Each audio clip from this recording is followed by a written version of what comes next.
ఏపీలో గత ఎన్నికల ముందు నుంచే అన్న జగన్తో విభేదిస్తూ వచ్చిన షర్మిల తాజాగా తమ వివాదాలపై ఫుల్ క్లారిటీ ఇచ్చేస్తారు. జగన్కి లెక్క చేసేది లేదంటూ తేల్చి చెప్పేస్తారు. కుటుంబ వారసత్వంగా వచ్చిన ఆస్తుల విషయంలో జగన్ వ్యవహరిస్తున్న తీరుపై మరోసారి షర్మిల నిప్పులు చెరిగారు. తల్లిపై కేసు వేసిన కొడుగ్గా, మేనలుడు మేనకోడలి ఆస్తులు కాజేసిన మేనమామగా జగన్ మిగిలిపోతారంటూ వ్యాఖ్యానించారు.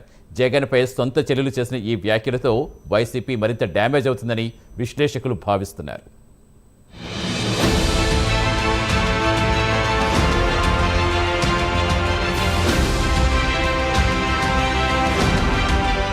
వైసీపీ అధినేత మాజీ సీఎం జగన్ గురించి మాట్లాడేందుకు తానెప్పుడూ సిద్ధంగానే ఉంటానని ఏపీసీసీ చీఫ్ వైఎస్ షర్మిల తెలిపారు. ఆంధ్రప్రదేశ్ కాంగ్రెస్ పార్టీ అధ్యక్షురాలిగా జగన్ కంటే ఎక్కువగా ప్రజా సమస్యలపై స్పందిస్తానని చెప్పారు. ఈ సందర్భంగా సరస్వతి పవర్ షేర్ల విషయంలో జగన్ షర్మిల వివాదంపై మీడియా ప్రతినిధులు ఆమెను ప్రశ్నించారు. ఈ సందర్భంగా జగన్తో తనకున్న విభేదాల గురించి షర్మిల మాట్లాడారు. జగన్ కంటే ముందు ప్రజా సమస్యలపై మాట్లాడాల్సిన అవసరం ఉందని షర్మిల అభిప్రాయపడ్డారు.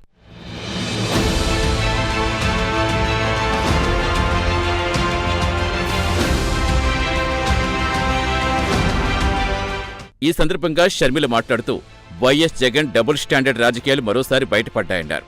వక్ఫ్ బిల్లు అంశంలో వైసీపీ ద్వంద్వ వైఖరి ఖండిస్తున్నానని, వక్ఫ్ సవరణ బిల్లును నిన్నటి వరకు వ్యతిరేకిస్తున్నట్టుగా వైసీపీ కబుర్లు చెప్పిందని, ఎన్డీఏకి బలం ఉన్న లోక్సభలో వ్యతిరేకించి కేంద్రానికి కీలకమైన రాజ్యసభలో మాత్రం అనుకూలంగా ఓటేసిందన్నారు. జగన్ సూచనలతోటే రాజ్యసభలో వైసీపీ ఎంపీలు వక్ఫ్ బిల్లుకు మద్దతు తెలిపారని, ప్రజలను తప్పుదో పట్టించేందుకే ఓటింగ్ తర్వాత విప్ జారీతో వైసీపీ డ్రామా ఆడిందన్నారు. ఓటింగ్ తర్వాత విప్ లోక్సభ చరిత్రలో లేదన్నారు. జగన్ తీరును జాతీయ మీడియా ఎండగడుతోందన్నారు. తన పిల్లలకు ఆస్తి ఇస్తున్నట్టుగా ఆయనే ప్రకటించారని, గిఫ్ట్ డీడ్ మా అమ్మ విజయలక్ష్మికి జగన్ చేశారని, గిఫ్ట్ ఇచ్చి మళ్లీ ఇచ్చిన షేర్లు వెనక్కివ్వాలని ఆమెపై కేసు వేశారన్నారు. తల్లిపై కేసులు వేసిన కొడుకుగా జగన్ మిగిలిపోతారని, ఆయన నన్ను ప్రభావితం చేసే స్థాయి దాటిపోయారని తెలిపారు. సొంత మేనలుడు మేనకోడలు ఆస్తులు లాక్కుంటున్నారని, వైవి సుబ్బారెడ్డి, విజయసాయిరెడ్డి వంటి వారిని అడ్డం పెట్టుకుని మాపై నిందలు వేశారని, ఆయనకు ఆత్మీయుల కంటే ఆస్తులే ముఖ్యమనుకుంటా అని షర్మిల భావోద్వేగానికి గురయ్యారు.